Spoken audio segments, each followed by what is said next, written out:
Coming up in Newsnight, Pope Francis passes away hours after Easter Sunday duties. Thousands rock to the vibes of last night's Caribbean Music Festival. And in sports, Bajan athletes secure more medals at both Carifta Games in Trinidad. Broadcasting from our studios in the Pine St. Michael, this is CBC NewsNight, starting now.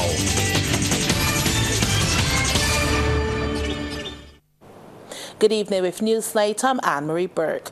Pope Francis, history's first Latin American pontiff, died today at the age of 88. Pope Francis, who suffered from chronic lung disease and had part of one lung removed as a young man, was admitted to Gemelli Hospital on February 14th this year for a respiratory crisis that developed into double pneumonia.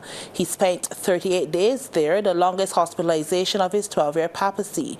He made an appearance yesterday to administer Easter blessing before his death early this morning. Pope Francis's body will be placed in a coffin tonight, which could be moved to St. Peter's Basilica as early as Wednesday. His body is expected to lay in state for 3 days, and his funeral will take place within a week during the traditional 9 days of mourning. Pope Francis had chosen not to be buried in the Vatican like most of his predecessors, but in the Basilica of Santa Maria Maggiore in the area of Rome, where many immigrants have made their home. And Prime Minister Mayor Motley has joined the global community in offering condolences to the passing of His Holiness Pope Francis. She described the Pope as a beacon of global moral strategic leadership, and she notes it was his writings and teachings that guided and inspired her through the dark and desolate days of the COVID-19 pandemic. Moreover, Prime Minister Motley says she was also humbled to spend time with Pope Francis last year, where he reinforced the importance of aligning hearts, heads and hands with faith to see, hear and feel all people, to help them and protect the planet. Let us each and every day see, hear and feel people, to fight the globalization of indifference. In so doing, we will walk the road he paved tirelessly to the very end of his life.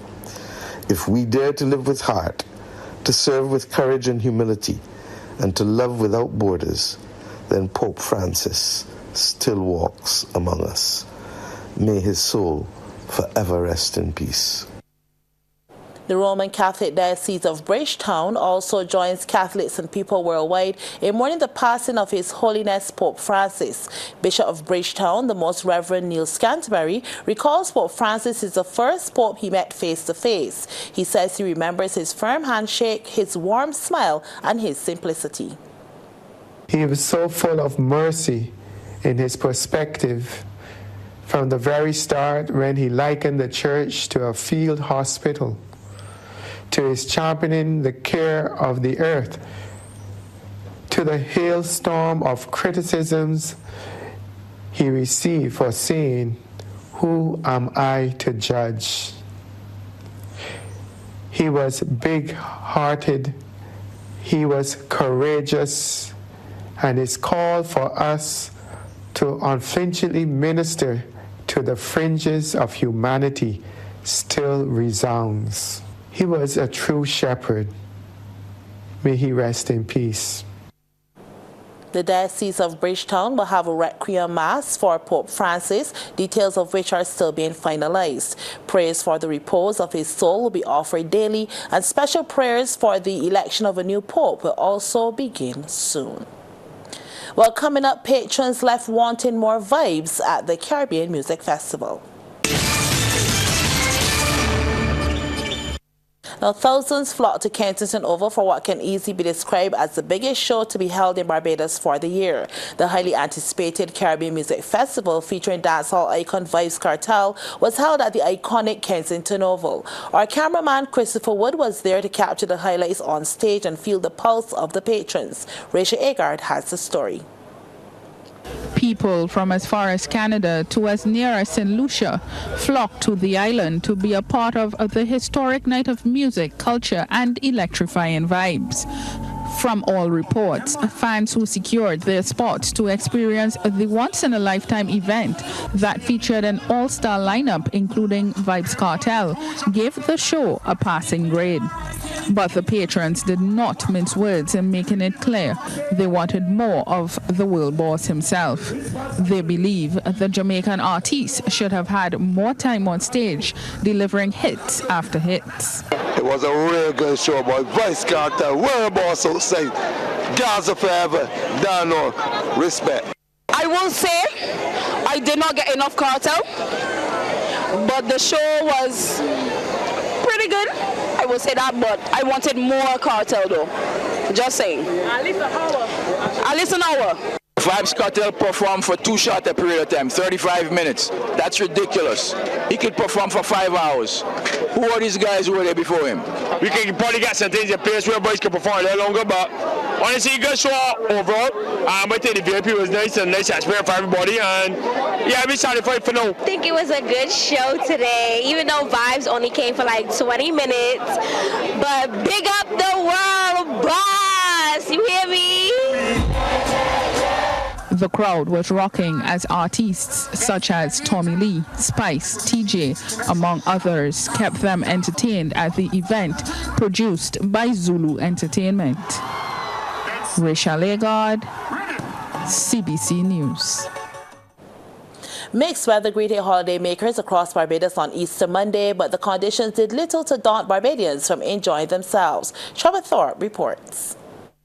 It was time for a fellowship out of the church for members of the Husbandman Pentecostal, led by Pastor Anne-Marie Goodridge. They occupied a section of Pebbles Beach for a day of fun and frolic, and Pastor Goodridge says they do it often. The church ain't just about church, you know, we're about fun, frolic, and everything wonderful. God loves us to be enjoying a wonderful time in Him. Generations of the Hutchinson family were assembling nearby, and spokesman Jermaine Hutchinson said it's a tradition. Well, it's a day to relax.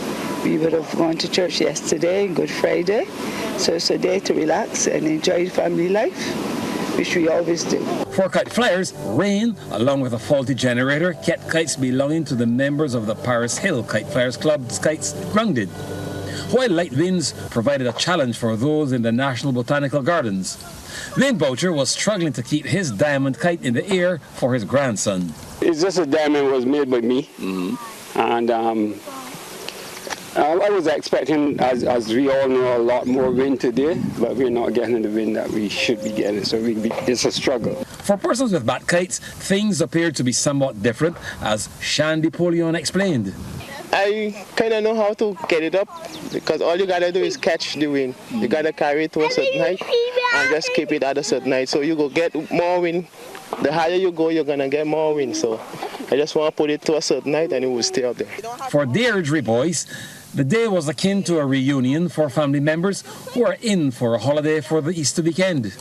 And despite the merriment, she had a message for Barbadians and visitors. I want them to remember that Jesus is the reason for everything. It's not Easter without Jesus. And then Jesus, the love that Jesus shares is the whole we can then share love with each other. And apart from the Easter celebrations at the beach and the traditional kite flying, several other get-togethers are taking place at various venues across the island, including the Gathering St. Joseph. Trevor Thorpe, CBC News. Sports Night is brought to you by Power Inn. Pause is power. And by Dasani. Live first, Dasani after. Sports time. Good evening. I'm Damien Best. Well, Barbados has secured its first gold medal of the 52nd Carifta Track and Field Championships in Trinidad and Tobago. A few moments ago, Jaden Green won the under-20 boys 200-meter final in 20.93 seconds. Meanwhile, earlier, Maya Rollins claimed silver in the under-20 girls 100-meter hurdles in 13.80 seconds. Off they go.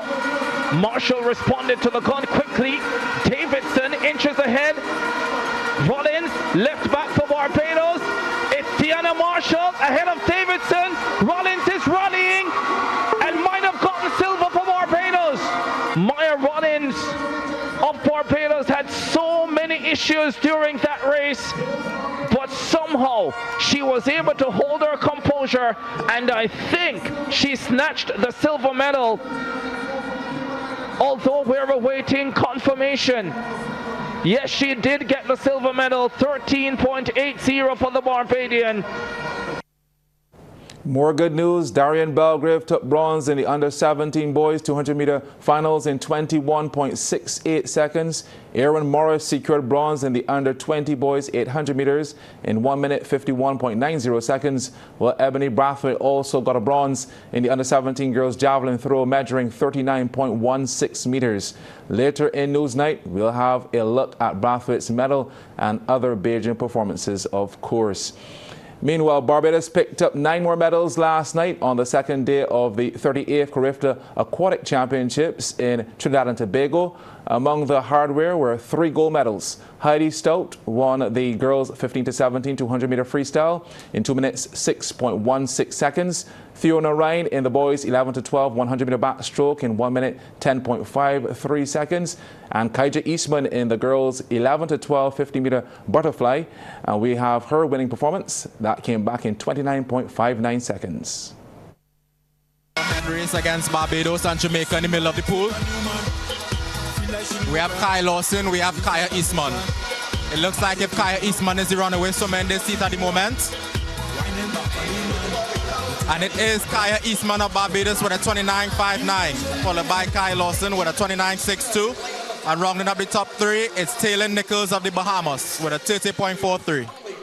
Ebony Brathwaite was the star for Team Barbados in the morning session of the final day of the 2025 Carifta Games here at the Hainsey Crawford Stadium in Trinidad and Tobago. She won bronze in the under-17 girls javelin event. It was a new personal best performance for Brathwaite, who was competing at her first Carifta Games. And to add to the honor of representing her nation, she captured bronze in a very competitive event. Brathwaite, also a promising female cricketer, registered the medal-winning throw on her 3rd attempt. Here's what she had to say after the competition. My plan was to go out there and PB and then let the rest just fall into place. From the first bit, I was a bit nervous, but then I just put my fears aside and just persevere. How special is this for you, winning this bronze medal, and who do you want to dedicate it to?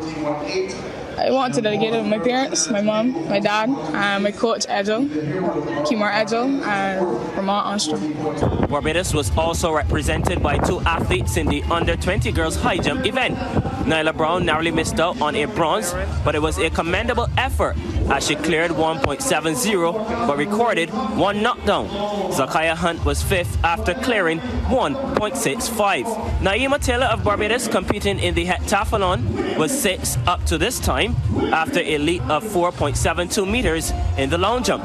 In the under-17 boys long jump event, Jazir Best did well for 5th with a best jump of 6.72 in a high-quality event where Jamaica took gold and silver. Barbados will have a chance to win 2 medals in the under-20 girls 100-meter hurdles as Maya Rollins advanced to the final as the 3rd fastest qualifier in a time of 13.84, following a 2nd place finish in Heat 2 of the semi-finals. In Heat 1, Alika Herwood progressed to tonight's final, clocking 14.29 seconds as one of the fastest non-automatic qualifiers, following a 4th place finish. Team Barbados also progressed to the finals of the under-17 and under-20 boys 4x400 meter relay events. In the under-17s, Zachary Wall, Aidan Moore, Jacoby Brown-Smith and Jakai Brewster crossed the line 2nd behind Bahamas in 3 minutes 18.71. Meantime, in the under-20 boys, the quartet of Shamari Greenwich-Lewis, Terrell Johnson-Rouse, Rashad Gibson and Kieran Haynes came 2nd behind host Trinidad and Tobago in 3 minutes 10.03. Reporting from the Hainsey Crawford Stadium in Trinidad and Tobago, Anmar Goodrich Boyce, CBC Sports. And that's our news. Thank you for joining us and do enjoy the rest of your Easter Monday.